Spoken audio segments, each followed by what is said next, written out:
Hello बच्चों, आज हम देखेंगे कि 10th क्लास का जो हमारा लेसन है टाइगर इन अ ज़ू, वो क्या बोल रहा है कि किस टाइप से ये हमारे जो लेखक हैं या राइटर जो है हमारे लेस्ली नॉरिस, इन्होंने क्या बोला है एक टाइगर के बारे में जो ज़ू में होता है और एक टाइगर के बारे में जो फॉरेस्ट में होता है। दोनों कंट्रास्ट इसमें बताए हैं, दोनों कंडीशन इसमें बताइए।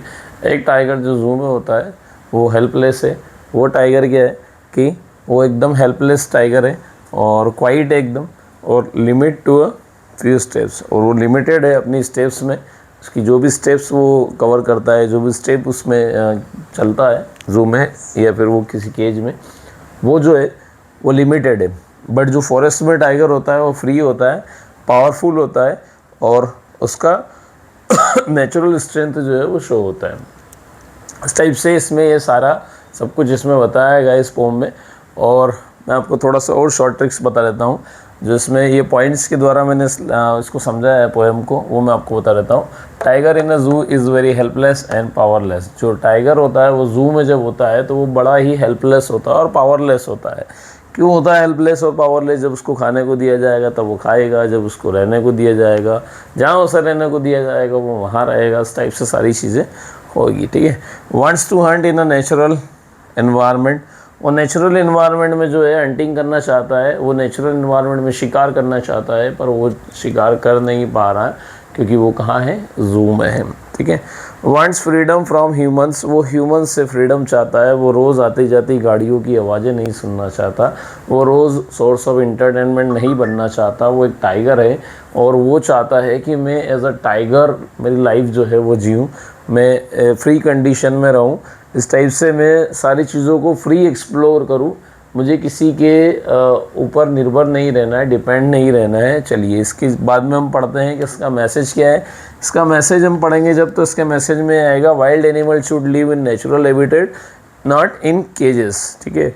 अब इसमें इस छोटी सी बात में बहुत सारी बातें छुपी है कि जो वाइल्ड एनिमल्स है उन्हें उनके नेचुरल हैबिटेट्स में रहना चाहिए, नेचुरल प्लेस पर रहना चाहिए, जहाँ वो रहने के लिए बने हैं वहीं उन्हें रहना चाहिए। बट उन्हें हम कहाँ रख रहे हैं? केज में रख रहे हैं। जैसे हम किसी बर्ड्स को पालते हैं, ठीक है, तो उनका जो नेचुरल हैबिटेट है वो ये नहीं है, केज नहीं है। उनका नेचुरल हैबिटेट क्या है? उनका नेचुरल हैबिटेट जो है वो एक फॉरेस्ट है ना। वो फॉरेस्ट में रहना चाहते हैं। वो कहाँ रहना चाहते हैं? फॉरेस्ट में रहना चाहते हैं। पर एक्चुअल में वो रह कहाँ रहे हैं कि वो वहाँ रह रहे हैं जहाँ पर उन्हें ज़बरदस्ती रखा जा रहा है, जहाँ ज़बरदस्ती उन्हें रखा जा रहा है। जैसे कि हम क्या करते हैं, as a source of entertainment इनको ज़ू में रखते हैं। कहाँ रखते हैं? ज़ू में रखते हैं, ठीक है। और वो ज़ू में आने के बाद में बड़े ही हेल्पलेस हो जाते हैं, ठीक है। अपने एरिया में बड़े लिमिटेड हो जाते हैं, ठीक है। और एक्चुअल में वो क्या होना चाहते हैं? फ्री होना चाहते हैं। उनको फ्रीडम चाहिए। उनको क्या चाहिए? फ्रीडम चाहिए। बट एक्चुअल में उनको फ्रीडम नहीं मिलती है और वो हेल्पलेस रहते हैं, लिमिटेड रहते हैं। सो हमें कभी भी किसी भी जानवर को कैद नहीं करना चाहिए, केज में नहीं रखना चाहिए। यही सब कुछ इसमें जो ये लेस्ली नॉरिस है ये बोलना चाह रहे हैं, पोएट यही सारी बातें बोलना चाह रहे हैं कि जो भी टाइगर है वो अपनी ज़िंदगी में अपने नेचुरल हैबिटेट में रहना चाहता है, अपनी लाइफ में फॉरेस्ट में को एक्सप्लोर करना चाहता है। वो यहाँ वहाँ घूमना चाहता है। वो रात को गाड़ियों की आवाज़ नहीं सुनना चाहता कि कौन सी गाड़ी आ रही है ज़ू में, कौन सी गाड़ी जा रही है। रात में क्या होता है, ज़ू में कोई नहीं आता है तो आसपास की जो गाड़ियाँ होती हैं उनकी आवाज़ वो सुनता है। तो इस टाइप से सारी चीज़ें वहाँ पर ये नोटिस करते हैं और ये सारी चीज़ें वहाँ पर हम लोग देखेंगे इस लेसन में। इस लेसन के जो नोट्स है वो मैं आपको हैंड रिटन नोट्स अपलोड कर दूंगा चैनल पर। तब तक आप चैनल पर कनेक्टेड रहिए।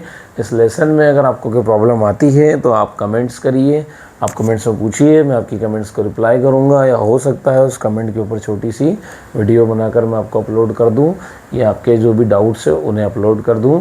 तो आप पढ़ते रहिए इसको और एक बार फिर से अपनी बुक में जो पोएम है उसे पढ़िएगा। अगर कोई प्रॉब्लम आती है तो मुझसे पूछिएगा। तब तक के लिए गुड बाय, शुक्रिया, धन्यवाद।